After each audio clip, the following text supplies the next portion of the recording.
Hello everyone, thank you for tuning into another episode of the podcast. I hope you're safe and well.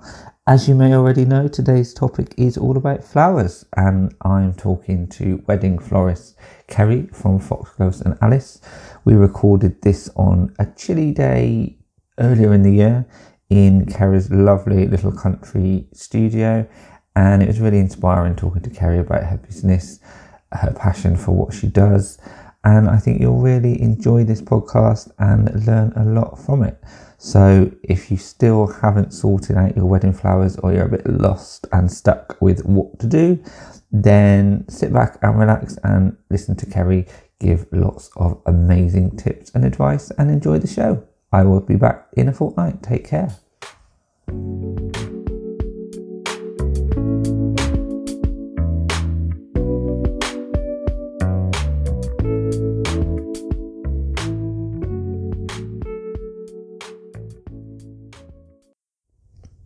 Welcome, Kerry. Thanks for being part of the podcast today. Tell everyone who you are, what it is that you do or specialise in. So my name's Kerry and I am a wedding florist. My business name is Foxgloves and Alice, and I specialise in weddings that are a bit different. I like to bring the outside in, nothing very traditional. Fantastic. And we're sat here in your lovely studio on a sunny but cold winter's afternoon.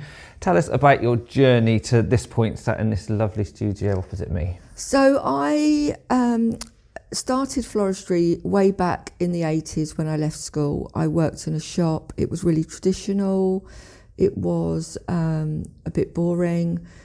People would come in looking at a book, choose their style of bouquet, and we copied it. Okay. I got bored very quickly and stepped into another career, and I went into nursing. A bit different. Yeah. And I was a paediatric nurse for 20 years. Was happy nursing. I had never intended to go into management, but I did. And then throughout the years, the jobs got bigger and more stressful. And I was working long hours. And at the end of my nursing career, I was managing a large paediatric national service. Wow. For a large healthcare company. And the inevitable happened and I burnt out. So I took some time to think about what it was that I wanted from life, realised that life was too short to be so stressed. And I had always continued doing floristry throughout my nursing career, did weddings for friends and family. So I decided to take the leap back into floristry and started my own wedding floristry business. Fantastic. So when was that? How many years ago did you start the So business? that was just 3 years ago. Okay. Yeah. Cool. And you've gone from strength to strength ever since? Yeah, I had always... when I started my business, I knew I wanted to focus on weddings. I just wanted to do weddings. I never wanted a shop, and I didn't want to do gift bouquets, funeral work. I just wanted to do weddings. So Why was that? Is there a particular love for weddings themselves, or the creativity involved? It was about the creativity. I wanted to have a service where I could provide a really bespoke service and really get to know my couples, and I wanted to do just really different weddings, weddings that were just really creative. So I decided to focus just on that.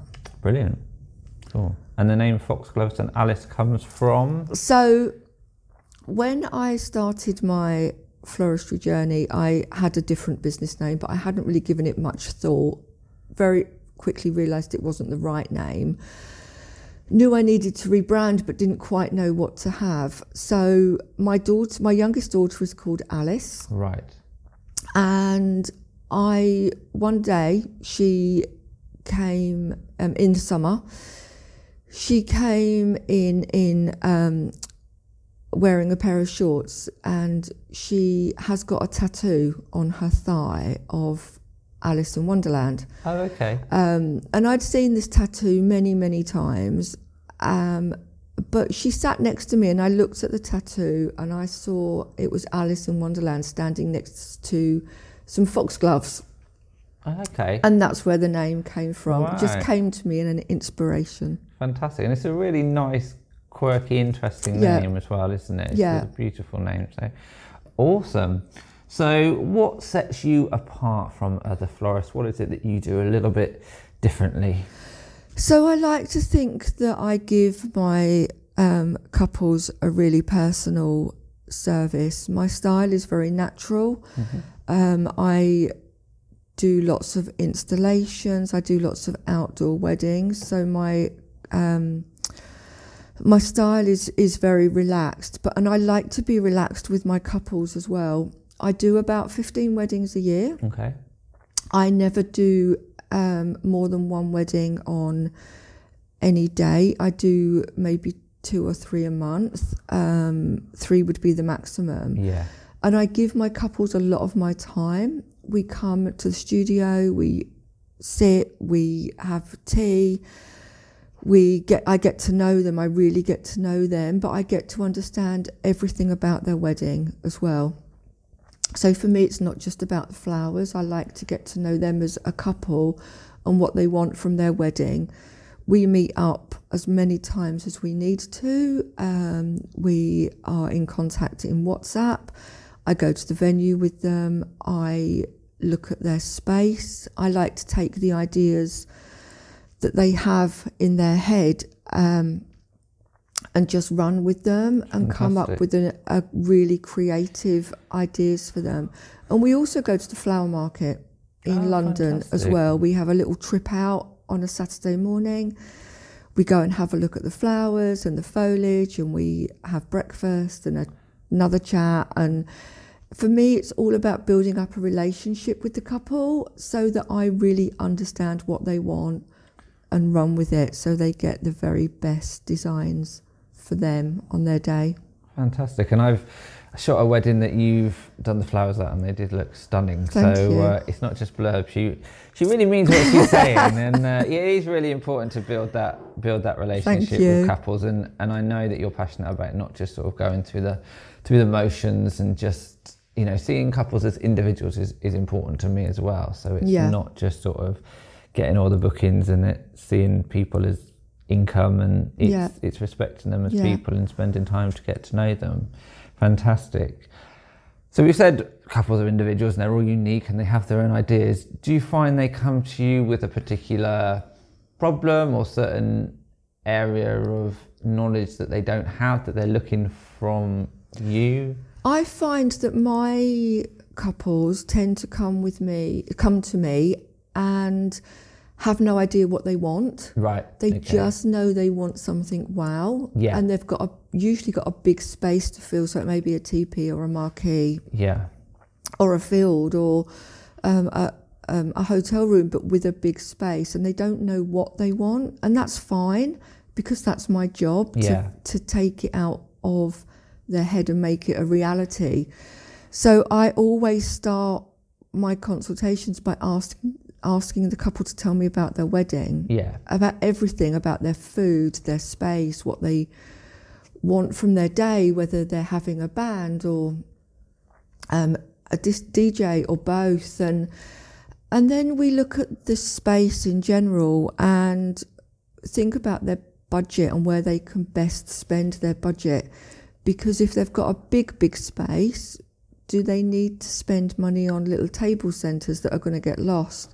Maybe not. No. So I look at their budget with them, we look at the space, and then I go away and come up with some ideas. And you must love that part of... I do, because they kind of give me free... I love it, they give me free rein. So I love it when couples come and they say, I don't know anything about flowers. You don't need to. No. If you can find the right supplier and the right florist for you, that won't matter, because they'll be able to work on your wedding vision. Yeah. And then pull the right designs out of the bag. Brilliant. So that was kind of my next question in terms of what should couples know about wedding flowers, or what tips do you have for couples that are looking at florists or about to visit a florist for the first time? I would say to them, think about your budget. Think about a realistic budget, because it's probably going to be a bit more than you're expecting if you want to have those wow pieces. Think about flowers that are in season. So think about when you don't need to know all about different flowers, but just do a little bit of research about flowers that are in season. They will be cheaper and more available to buy than if they're completely out of season. So just think about your budget, but research your supplier well. Find somebody that matches your vision.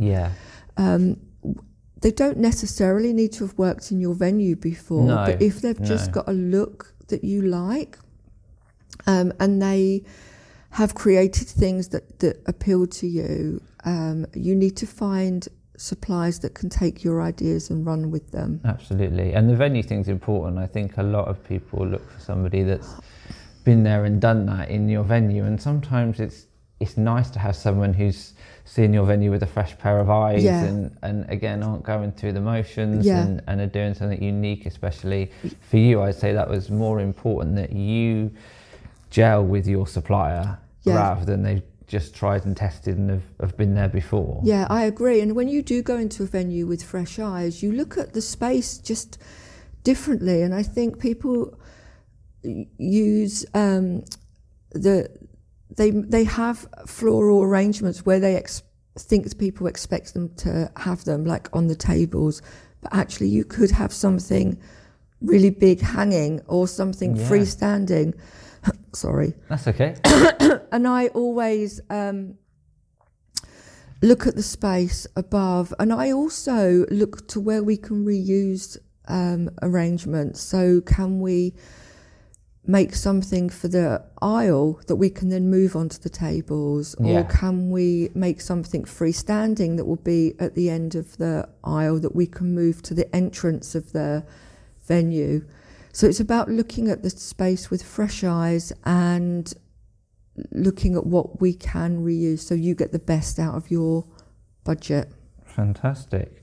So moving on, we've talked about sort of your florist in particular, but what would you say for couples finding the right suppliers in general? Because I know a lot of people, they sort of book their venue, or not even their venue, and they don't know where to start. Are there things people should avoid or sort of launch straight into? What would your advice be for somebody just beginning their wedding planning journey? I would always start with booking the venue, because once you book your venue, that will dictate your style of wedding. And then have a look at the recommended supplier list if there is one. Don't stick to it, you don't have to. I would suggest looking on Instagram. That's a great platform for any couples that are getting married, because everybody that's on Instagram is very creative, so you can get a bit of a snapshot of what they do. Keep an open mind, ask for recommendations. If you've got friends that have got married, who did they use? Just do a bit of searching around and try and find people that fit your style of your wedding, and meet them face to face. That's really important. I think that's so important. Or at least if you're not local, have a chat with them on the phone or a Zoom call, because I think it's so important that you gel with your suppliers. You need to trust these people with your day. And if you can find the right people that you trust, you don't have to worry about what they're going to provide for you. Absolutely. A face-to-face meeting is always a good thing to have. I think so. Regardless of how many likes they've got on Instagram or how well written their website is, you can't replicate those sort of first impressions that you get meeting or chatting in person. And you have to be able to, you have to get on with your suppliers. You have to be able to gel with them, because you have to be able to trust them. And you've touched on this already, but obviously we're both creative people. And you like going away and designing for your couples. How do you, and what would you say to couples who are creative and working with another creative person? How do you manage that relationship between doing what somebody wants? As a couple, you need to sort of respect the sort of expertise of the supplier you're working with, and vice versa. How do you balance that out? I try and get my couples to think outside the box and to be original. Quite often people come to me with a mood board that they've found on Pinterest, and that's a great way to start. But I like to encourage people to move away from it. Yeah. And just to give me an idea of what they would really like in their, if they could have their dream wedding, what would it be? And pull the ideas out of them. Mm-hmm. So we work to a colour palette, and I just like to push them outside their comfort zone a little bit. Yeah. I do also ask them to trust me. Yeah, really important. Because I can't always explain what it is that I'm going to do, because a lot of it's in my head. Yeah. And I can't always find images. But if we can get that relationship going where they trust me, and we come up with some ideas, and then we push them a little bit more, and we push them a little bit more, then they end up with what they want, even though maybe it's not what they thought they wanted when they came to me. Yeah, absolutely. And I think it's more exciting and it's more rewarding for the couples to find someone they trust who's gonna sort of come up with something then that they're not sure what it's going to look like at the moment, than just going to someone saying, can you copy this? Because I think you're not got that level of trust or respect, or then, there's no sort of individuality or personality involved. You're not learning about the supplier, they're not learning about you. So although they might do something that on the outside looks exactly what you want, you might turn up on your day and realise actually that's not who you are and what you want. Yeah, I think it's so important to get that relationship, and this is why I like to take my couples to the flower market with me, because I can then show them different flowers and different shades, and I don't always know what I'm going to buy until I go to buy it, but I can give them an idea of the kind of the textures that I'll be thinking about using and the size, and bring it all to life that way. I think that's wonderful. I've never heard of a florist doing that with their couples, so it's really nice. Amazing. Yeah, it's really, a lovely experience. And I was going to ask you about the customer experience, because we've chatted a little bit about that before we started recording this podcast. How do you sort of build and maintain that customer experience, sort of right from the first inquiry through to their wedding day? So I like to meet face to face. I like to really understand what people want from their wedding, from the whole experience. So we meet just over a cup of tea at the studio, or if they're a long way away, we can meet halfway. But I just like to sit and have a cup of tea and a chat. Nothing formal. No hard sell at all. I just like to get to know what they want. And I'm the same. It's making them feel relaxed so they can be themselves, and there's no hard sell, but just getting to know each other as people, I think. And then just go from there, really. I'm really relaxed. I am just me. This is what you get. I just like to really get to know them and build up almost like a friendship with them as we're planning their wedding, because I like to know the finer details as we're going through the planning process, even if it might have nothing to do with flowers, because it just gives me a much better idea of what they want. So when the wedding day comes, I know exactly what they're having and where they're having it, and I know all the details, so I can tune things on the day if things are not quite as they should be, with perhaps the table's not set out as perhaps it should be. And so I I go through their planning process with them, and on the day I don't drop and run. I'm there for as long as I need to. I pin on the buttonholes on the men. I stay to move things around if I need to. I like to think of it more of a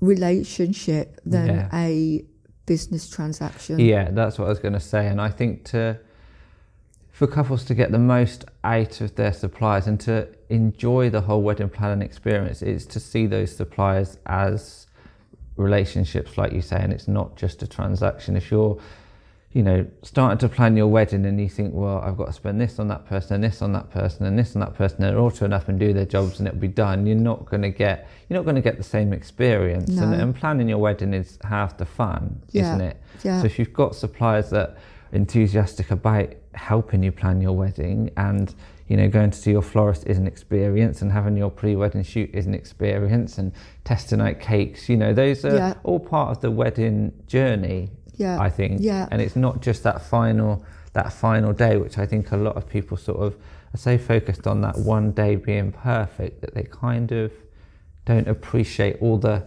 enjoyment of the build-up and the preparation. And I like to think that the preparation is a huge part of the wedding. I like to think that the couples that I have enjoy that preparation and can get really involved in it. And for a couple getting married, it's such a huge thing. It's such a big day, and it should be so individual that you don't want the same as everybody else, and you want to have your day your way. Yeah, I think that's really important. And I think things are changing, and people are sort of finding out that they can do more of what they want, and there's no such thing as sort of a must-have style or anything like that. And again, that comes from what you said about not relying on Pinterest and things like that. It's stepping away, and some of the online blogs can be great for inspiration, but I think they can be quite damaging in sort of putting pressure on you to do certain things or have certain things that deep down you don't really want. Yeah, I agree. And I think it's if you're planning your wedding, it's your budget, spend it on the things that are important to you for your day, and don't worry about having things that other people think you should have. Yeah. There's a lot of noise when you're planning a wedding, isn't there? There is. It's your day, have what you want and be original. Yeah. And find people that you can work with, find the suppliers that you can work with. Yeah, absolutely. Brilliant. We've covered all the things we were going to cover, so that's a successful chat already. Just looking at my notes here, because although it might not sound like it on most podcasts, I do print out some notes beforehand. So you're just going to go back to floristry in particular on a wedding day. What impact do flowers have on the day? Because I think some people, like you say, you don't necessarily have to have a bouquet or have them on the tables. They can be anywhere. And I think people are still quite limited in how they see flowers enhancing a big day. So what impact do you find that your work has on the wedding? I think the work that I do has a really big impact on the space. My style is very natural. I like to have things that look as if they're growing and should be there. I like to use lots of foliage. I think it's great to have trees inside a venue.